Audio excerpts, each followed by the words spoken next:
Good day, everybody.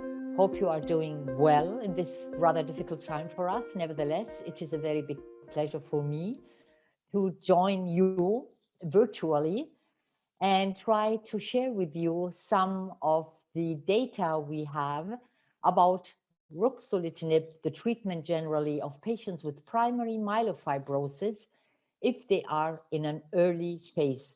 And does it make a difference whether we start treatment early or late in the disease?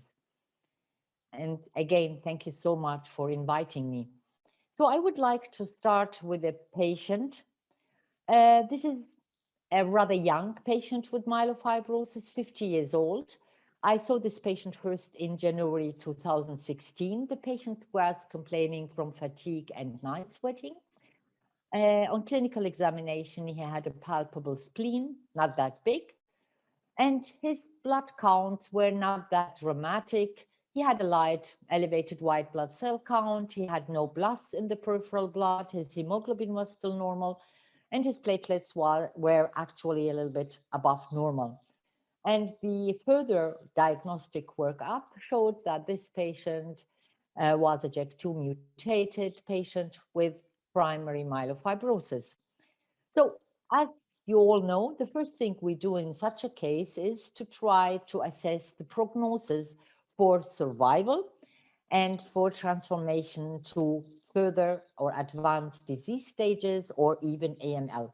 And usually we use at the time of diagnosis the IPSS, the International Prognostic Scoring System, or in the course of the disease, we usually use the dynamic International Prognostic Scoring System, the DIPS. And if we look at our patient using the DIPS, apart from the night sweating, he doesn't have any one of these clinical features that would increase the risk. So the patient is actually a classical patient of intermediate 1 risk. And according to the recent NCCN guidelines that were published, what are the patients we consider to be lower risk or early myelofibrosis? These are the patients with the dynamic IPSS of 2 or less points, as is the case in our patient. Or if you use the DIPS plus, it should be at least 1 point or less. Or if you use molecular-based prognostic systems, especially for patients below 70 years of old, it should be less or a maximum of 3 points. So back to our patient, he is, according to the DIPS, an intermediate 1, and so a patient with lower risk myelofibrosis. So the question is what to do with this patient at this time point. And again, I think that the NCCN guidelines are quite nice to look at, and they have advised us, if we have a lower risk patient, to look at the symptoms. If the patient is asymptomatic, then indeed, I think we all agree that observation or a clinical trial, if available, would be an option. But for all other symptomatic patients, either a clinical trial again, or we could observe, which I think is not the right option, but we have ruxolitinib, the JAK inhibitor, approved for lower risk patients. We could very rarely use interferon, but for patients with MF, it is really rather, not the best treatment option. We don't have phase 3 trials, and we know as soon as the spleen is 5 centimeters or more, patients are not going to respond to interferon. So coming back to symptoms, do really patients with lower risk MF have frequent symptoms? And I think we have learned, thanks to the work of Ruben Mesa and his group several years now, that symptoms are indeed much more prevalent in advanced myelofibrosis. Nevertheless, and this is cluster 1, as you could see very clearly, many patients who are even low risk or intermediate 1 would have a variety of non-specific symptoms, particularly fatigue, which is practically present in more than 80% of patients. And we know now today that these symptoms are due to the cytokines that are so very much elevated in the majority of patients with myelofibrosis and does not correlate with hemoglobin or with spleen size and so on. So patients with lower risk MF do have symptoms quite commonly. And the second question is are patients themselves aware of the symptoms they are having? and whether these symptoms are related to the disease they are suffering from. And indeed, again, a very interesting work of Ruben Messer and his group showed that almost half of the patients with myelofibrosis, for example, do not associate disturbance in sleeping if they had this symptom with myelofibrosis, or numbness, tingling in hands and feet, dizziness, pruritus, and so on. So even the patients themselves are very oftenly not really realizing that many of the non-specific symptoms they have are related to myelofibrosis. And this is also true for PV as well as ET. So, but the question is, when should we treat a patient with lower risk myelofibrosis? At what level of symptoms? What symptoms should we accept or not? And I think this is a very difficult question, and we could really discuss that. But again, in the last few years, I think we have some tools that help us in judging what patients are suffering from and how severe patients do appreciate these symptoms by using the MPN-10, the total symptom score. You are very well aware of that, but the question is always, where is the cutoff? Where is the level? You know, there are data showing that even one single symptom with more than 5 points could be a reason to treat patients. Why? Because we are dealing with a chronic disease over years, and you know, even simple symptoms could have a negative impact on the quality of life of these patients. So there is no real cutoff of a degree of points measured in the MPN-10 total symptom square, where to say, okay, above 10, above 13, above 20. I think this should be very much individualized, and there is no clear answer. But again, consider that how your patient is perceiving the symptoms, and that you are dealing with a chronic disease over years, and how the quality of life of the patient is looking like. And we all know very well that for symptoms prior to ruxolitinib, the JAK inhibitor era, we didn't have really adequate treatments for constitutional symptoms. And we did something or nothing, hydroxyurea, to reduce the spleen in the hope of symptoms to become better. We used radiotherapy, splenectomizing these patients, which are things we are not almost never doing today, because we know of the transient response of the high morbidity and mortality that is associated with these procedures. And we all know too from the COMFORT trials in intermediate 2 and high risk patients that with the advent of ruxolitinib, I think the landscape of the treatment of patients with MF has dramatically changed in terms of spleen response, as well as the dramatic improvement in symptoms in many of these advanced disease myelofibrosis. Now the question is, what about the use of ruxolitinib in the early or the low risk myelofibrosis patients? What if we have an IPSS at the time of diagnosis, intermediate 1? This means a patient with only 1 point. Will these patients also respond to ruxolitinib if they are having symptoms? And we have seen that many of these patients do have symptoms. And what was the data available? I think the JUMP trial with more than 2,000 patients has given an answer, because in the JUMP trial, we allowed patients with intermediate 1 risk, if they were symptomatic or had a splenomegaly palpable more than 5 centimeters, to be treated with ruxolitinib. And we have published these data several years ago, and it is no surprise that patients with IPSS intermediate 1 risk had a similar response in terms of spleen volume reduction compared to that what we learned from the COMFORT trial or from the entire JUMP trial. And indeed, the improvement also in symptoms, in addition to the spleen, was also very similar to that what we know in patients with intermediate 2 or high risk. So the disease stage does not have an impact on response to ruxolitinib in terms of spleen volume reduction as well as symptom improvement. I think that this is something we have learned now very well.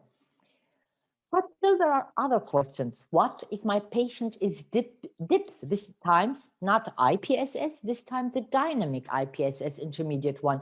And this is our patients who might have 1 or even 2 points. Is the data showing similar efficacy in the use of ruxolitinib in this group of patients, again, if they are symptomatic and or having a palpable spleen?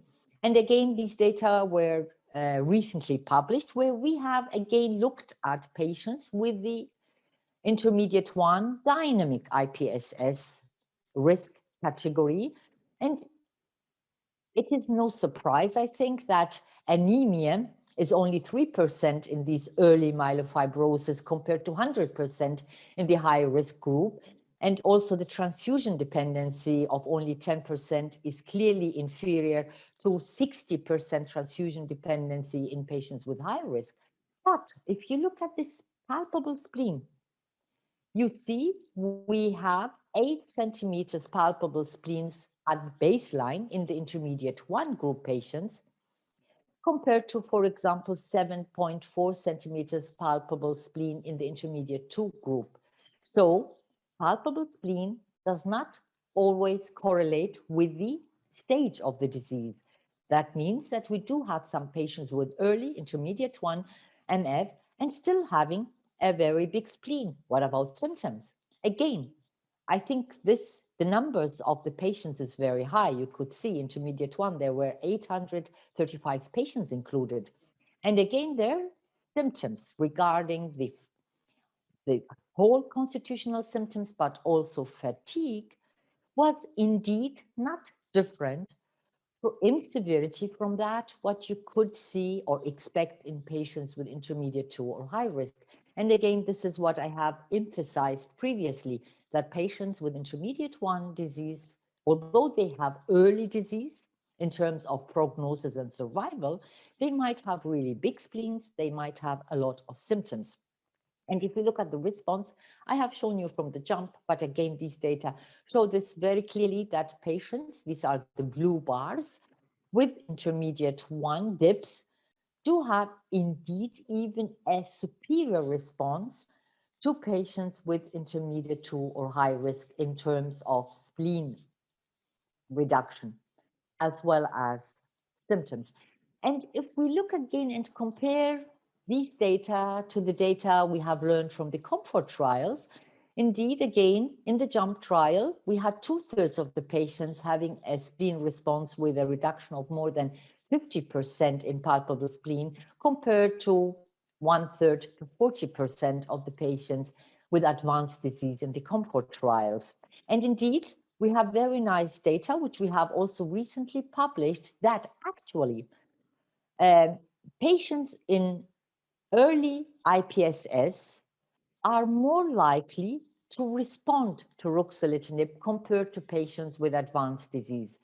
Additionally, the line of treatment, if we treat these patients as first line with a JAK inhibitor, instead of, let's say, second or third line, again, the response is much likely to be higher. And I think one important point is the dose at week 12, because we know this very well, that everything below 10 milligram twice daily is not likely to be associated with a sustained and a very significant response in the patient. So these 3 factors were significantly associated with an improved response to ruxolitinib in the multivariate analysis.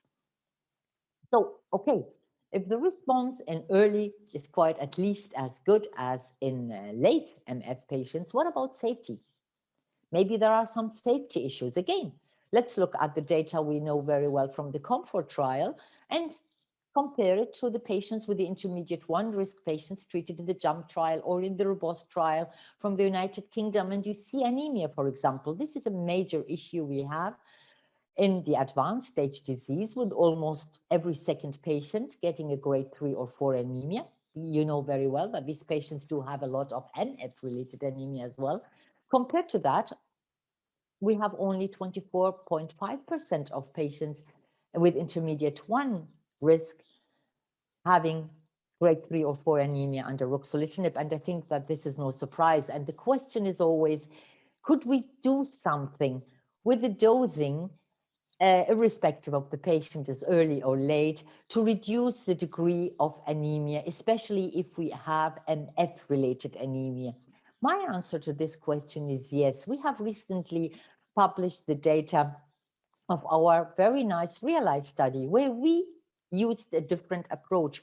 We started not with the usual 15 or 20 milligram based on the platelet counts, but we started all patients with anemia, irrespective of the platelets, if they were above 100, with 10 milligram twice daily, treated the patients for 12 weeks, looked at the response, and if the response was not that adequate and the patients had no issues with platelet counts, we then up titrated the dose. So this is a completely opposite approach to that, what we usually know from the COMFORT trials. And indeed, on the bottom line, you see that the response at week 24 in these anemic patients was similar to that what we know from the JUMP trial or from the COMFORT trials. And interestingly, if we look at the anemia, we don't have these severe falls, especially at week 12.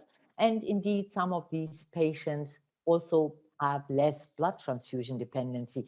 So I think this is a way to, address patients with MF-related anemia. You could very well start with 10 milligram, see how the patients are doing, look at the blood pictures, see how the response is, and then you could decide whether you titrate the dose up or you keep the patient at 10 milligram twice daily.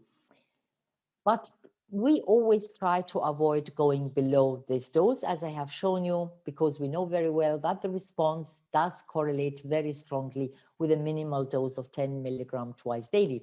So this brings us automatically to thrombocytopenia. And if you look between advanced and early patients, there is really no difference in the incidence of thrombocytopenia between early versus late patients. And indeed, we have to remember that anemia is much more frequent than thrombocytopenia, and that patients with MF-related thrombocytopenia, speaking about those patients with platelets between 50 and 99,000, MF-related, when we start them with ruxolitinib, we usually start with 5 milligram twice daily. Despite this low dose, we do have responses, as you could see in the red bar, but you could very clearly identify that the response is much less than that in patients treated with 10 milligram twice daily or more. And despite this low dose, we still do have a lot of these patients getting a grade 3 or 4 thrombocytopenia. So on the long time run, a dose of 5 milligram twice daily could be given, but please always try, if the platelets allow it, to at least treat your patients with 10 milligram twice daily because of the sustained response. And again, the question is, what about discontinuation? What patients are more likely to discontinue treatment with ruxolitinib? Are these the early or the late MF patients? And again, we had actually very nice data showing that what are the factors that predict that a patient is likely to discontinue ruxolitinib. And again, very clearly, patients with intermediate to or high risk dynamic IPSS are more likely to discontinue ruxolitinib, patients who are transfusion dependent, and thirdly, as I just mentioned, patients with low platelets below 100. So again, treating earlier patients are more likely to continue with ruxolitinib because the dose could also, in the majority of patients, be kept at least by 10 milligram twice daily. So coming back to our patient, as I said, he is symptomatic. We started this patient, this was 2016, with ruxolitinib, and since this, the patient is doing very well and is still going on with treatment, 20 milligram twice daily based on the platelet count, and the patient is an engineer, he's full, enjoying his life. So now my question to you, would your approach to this patient change if you did, by one reason, an NGS, next generation sequencing, and you detected one of the high risk molecular mutations like ASXL1, EZH2, SRSF2, IDH1 or 2, these somatic mutations where we know very well that these are associated with less survival and a higher risk of transformation to AML? My answer is no, I would not change my approach, because you could use the molecular-based IPSS, which could very well be used for patients up to 70 years with primary myelofibrosis. And looking at our patient, the patient will have a maximum of 2 points: absence of calreticulin mutation. So he gets 1 point. And the night sweating, this is the second point. And still, if we look, then the patient would be an intermediate because of the 2 points. And if we look at the NCCN guidelines, the definition of a low-risk MF patient is MIPS of up to 3 points or less.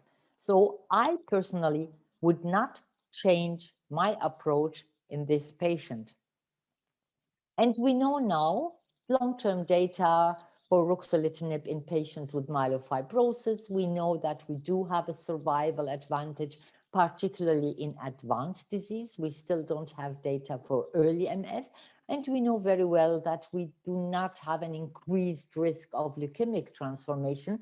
For example, in the JUMP trial with more than 2,200 patients with a follow-up of 2 years, we have a leukemic transformation in only 45 patients. And remember that the majority of patients treated in the JUMP trial were patients with high risk or intermediate too.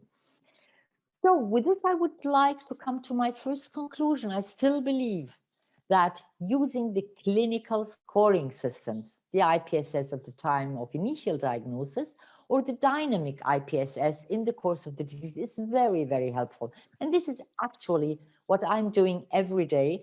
And with these simple clinical scoring systems, we could very well do an individualized treatment decision. And the second conclusion is, from the data we have now to ruxolitinib in patients with myelofibrosis, we know 2 things: that the disease stage very much affects the quality of response, as I have hopefully shown you. Both spleen and symptom response is lower if we wait too long, if we have more than 2 years and more between the time of diagnosis and starting treatment. The larger the spleen, the higher the symptoms score, the less likely the response is going to be good. The lower the platelets get because of advanced disease, the more transfusion dependency I have, the less likely we are going to have a good and sustained response to ruxolitinib. And so the disease stage, particularly intermediate to and high risk, do affect the quality of response to ruxolitinib. And the second very important fact I think we have to consider when dealing with our patients is the ruxolitinib dose, as I have hopefully shown you along this presentation. Early MF patients might tolerate higher ruxolitinib dose because, only a few patients will have low platelets, which will force us to use lower doses. And again, patients starting with higher doses, at least 10 milligrams twice daily, have a much higher rate of spleen response, not only a higher rate, but only a more sustainable response. And the use of lower ruxolitinib dose below 10 milligrams twice daily will lead to reduced efficacy. And with this, I would like to thank you so much, and I'm more than happy to take questions. Thank you very much.